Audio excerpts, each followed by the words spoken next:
जनतेकरता हे SNCU unit या ठिकाणी उभारलं गेलेलं आहे. 18 बेडचं SNCU युनिट आहे. आपण पाहताय जेव्हा प्री मॅच्युअर्ड किंवा अशक्त बाळ जन्माला येतं तेव्हा या युनिटमध्ये त्याला ठेवावं लागतं आणि प्रायव्हेटमध्ये 10 ते 15 हजार रुपये दिवसाला अशा पद्धतीचा दर आकारले जातो. गोरगरीब नागरिकांना हे परवडत नाही आणि याकरता महानगरपालिकेतर्फे ही सेवा उपलब्ध करून दिलेली आहे. त्यामुळे गोरगरीब जनतेला याचा खूप मोठा फायदा होणार आहे. सर, ठाणे महापालिकेची आरोग्य व्यवस्था दिवसेंदिवस सुधारत चाललेली आहे.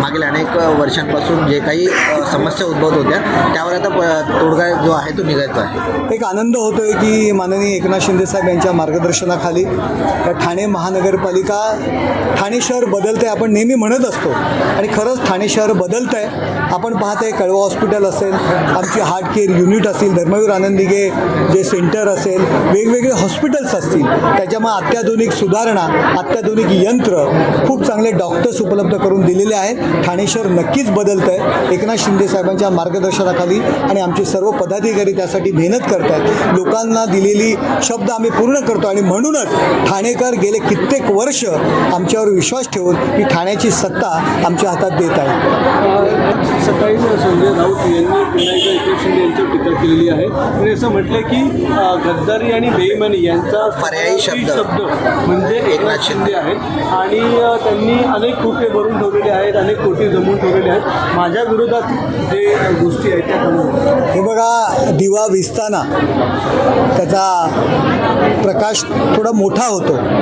तशाच पद्धतीने संजय राऊतांची ही स्थिती झाली. मी बोलू नये, परंतु आता ते संपलेले आहे. तो पक्ष संपलेला आहे आणि खऱ्या अर्थाने गद्दारी जर कोणी केली असेल तर उद्धव बाळासाहेब ठाकरे आणि संजय राऊतांच्या नादी लागून उरला उभाटासुद्धा संपवण्याचं काम उद्धव ठाकरे करत आहेत.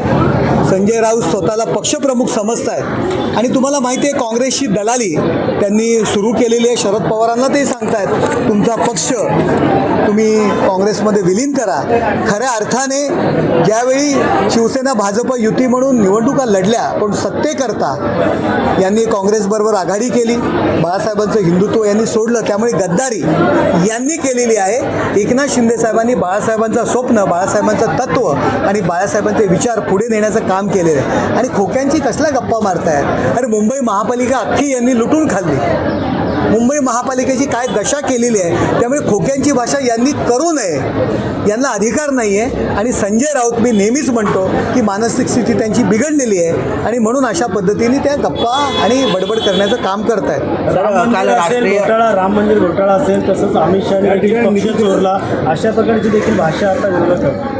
हे बघा, अमित शहा यांच्यावरती आणि नरेंद्र मोदीजी यांच्यावरती टीका करतायत. संजय राऊत पाकिस्तानची भाषा बोलत आहेत. पाकिस्तानचे प्रवक्ते ज्या पद्धतीने बोलतात, देशाच्या पंतप्रधानांवरती बोलतात, देशाच्या ध्येय धोरणांवरती बोलतात, त्याच पद्धतीने संजय राऊत बोलत आहेत. त्यामुळे पाकिस्तानचे प्रवक्ते म्हणून संजय राऊत सध्या काम करत आहेत. आता ज्या ठिकाणी खासदार फुटले त्या ठिकाणचा दौरा उद्धव ठाकरे करणार आहे. पुन्हा अलर्ट झाले, डॅमेज कंट्रोल करण्याचं काम आता फार उशीर झालेला, ऑलरेडी डॅमेज झालेले, पूर्णपणे संपलेले आहे. त्यांनी हा दौरा आता का करतायत? खासदार फुटलेत म्हणून. त्यांच्या मते खासदार फुटलेत, परंतु खासदाराला जेव्हा गरज होती, जिल्हा परिषदच्या निवडणुका होत्या, पंचायत समितीच्या निवडणुका होत्या, महानगरपालिकेच्या होत्या निवडणुका, तेव्हा नगरपालिकेच्या निवडणुका होत्या, त्यावेळी लोक घरात बसले. फक्त मुंबई महानगरपालिकेच्या निवडणुका, त्यांच्यात असलेले खासदार सध्या परिस्थितीत आहेत. ते सुद्धा मला परवा म्हणाले की यांना मुंबई महापालिका सोडून बाकीच्या महाराष्ट्राची गरज नाही आहे. आता का इतर महाराष्ट्राची गरज लागली? का? पक्ष संपतोय म्हणून.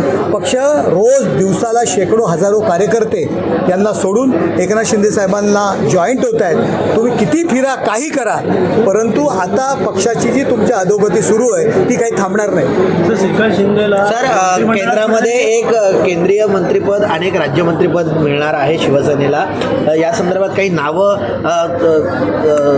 फिक्स झालेली आहेत का? हे बघा, जे काही आम्ही कुठेही मंत्रिपद मिळावं याकरता आम्ही NDAमध्ये नाही आहोत. एकनाथ शिंदे साहेबांनी स्पष्टपणे सांगितलेलं आहे. आमची नैसर्गिक युती आहे, हिंदुत्वाचे विचार आहेत आणि त्यामुळे आम्ही या एन डी एमध्ये आहोत.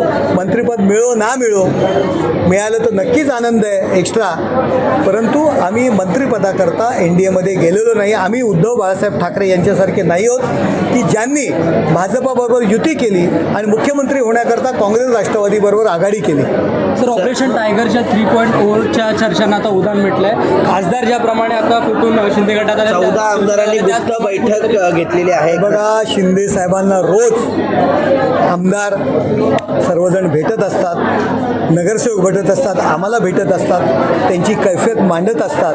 कारण उद्धव ठाकरे यांना वेळ नाही आहे आमदारांना भेटण्यासाठी, नगरसेवकांना भेटण्याकरता वेळ नाही आहे. एकनाथ शिंदे साहेब वेळ देतात आणि आमदारांना माहिती आहे आता संजय राऊत यांच्या नादाने हा पक्ष काँग्रेसमध्ये विलीन करणार आहेत. त्यामुळे नक्कीच आमदार नगरसेवक यांच्यामध्ये चलबिचल सुरू झालेली आहे आणि लवकरच तुम्हाला बदललेलं चित्र दिसेल.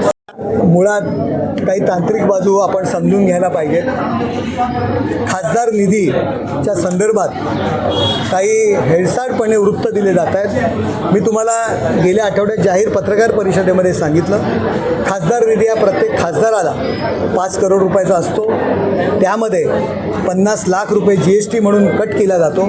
4-4.25 करोडमध्ये तुम्ही 6ही विधानसभेला या ठिकाणी न्याय देऊ शकत नाही. म्हणून खासदार 3 ते 4 वर्षाचा निधी एकत्र करतात आणि 4थ्या आणि 5व्या वर्षी तो खर्च करतात, जेणेकरून 6ही विधानसभा मतदारसंघामध्ये न्याय देता येईल. त्यामुळे ती टेक्निकल गोष्ट आहे, परंतु खासदार म्हणून मग राज्य आयोग असेल, तुम्हाला DPDC असेल, टुरिझम डिपार्टमेंट असेल, MSRDC असेल, नगर विकास असेल, याच्याशी महानगरपालिका असतील, यांच्याशी पाठपुरावा करून हा निधी आणावा लागतो. आणि मी आज आनंदाने सांगेल की आम्ही स्वतः जो खासदार निधी हा फक्त MP लॅट्स म्हणून नगरसेवकसुद्धा अशाच पद्धतीने काम करत असतात. जो नगरसेवक निधी असतो, जो काही त्यांना 50 लाख किंवा 1 करोड मिळतो, तो 4थ्या आणि 5व्या वर्षी खर्च कर, परंतु इतर निधी आणून त्या ठिकाणी आपल्या मतदारसंघात खर्च करत असतात. मी आनंदाने सांगेल एकनाथ शिंदे साहेब यांच्यामुळे जवळजवळ या 2 वर्षामध्ये 150 ते 200 करोड रुपयाचा इतर निधी 6ही विधानसभा मतदारसंघात खर्च केलेला आहे. नवी मुंबई असेल, ठाणं असेल, मीरा भाईंदर असेल, एकही असा विभाग नाही आहे, प्रभाग नाही आहे की खासदारांनी त्या ठिकाणी काम केलेलं आहे. केवळ MP लॅट्स फंड्स हा एक वेगळा हेड असतो, तो 4थ्या आणि 5व्या वर्षी खासदार खर्च करत असतात. जर तुम्हाला 4.5 करोडमध्ये जर 6 विधानसभा जर पकडल्या तर 70 लाख असा प्रत्येक विधानसभेला येतो.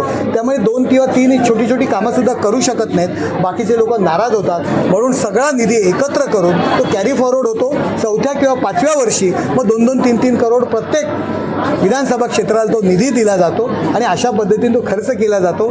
तांत्रिक गोष्टी टीका टिप्पणी करणाऱ्यांनी समजून घ्यावं की याच्या मागची भूमिका काय. आपण पाहत आहे आज माझंसुद्धा मी स्वतःच सांगितलं, श्रीकांत शिंदेंचं नाव आलं की खासदार निधी खर्च नाही केला.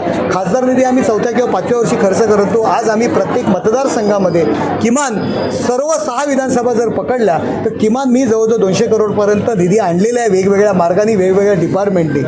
सर्वप्रथम आम्ही तो खर्च करतो आणि शेवटच्या वर्षी खासदार निधी खर्च केला जातो. सर काल आमदार देखील कुठलीही चर्चा आहे सर काल राष्ट्रीय महिला आयोगामध्ये तक्रार जी आहे ती संजय राऊतांविरोधात केलेली आहे. आता तरी ते आपलं वक्तव्य थांबवतील असं हे वाटतं. बघा, केवळ प्रसिद्धीकरता अशा पद्धतीने त्यांची चर्चा सुरू आहे. मीडियासमोर आमच्या काही नेत्यांना आई बहिणीवरनं शिव्या देत आहेत, हे चुकीचं आहे.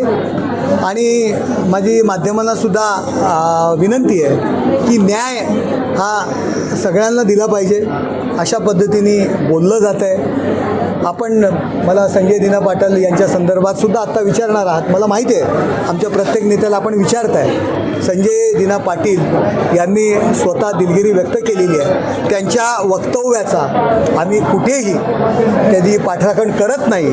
परंतु मला आठवतं आहे 2 ते 3 दिवसापूर्वीच्या दिल्लीत पत्रकार परिषद होती आणि त्यावेळी अरविंद सावंत यांनी तुम्हाला लाज नाही वाटत का, तुमच्या मालकांचे विचार काय आहेत, तुम्ही आग लावायचं काम करतात, अशा पद्धतीने मीडियाला ते बोललेले आहेत, त्याच्या क्लिपसुद्धा माझ्याकडे आहेत. मला वाटतं की त्याच्यावरती सुद्धा मीडियाने रिॲक्ट होणं गरजेचं आहे. अशा पद्धतीने मीडियाला ते टीका करतात.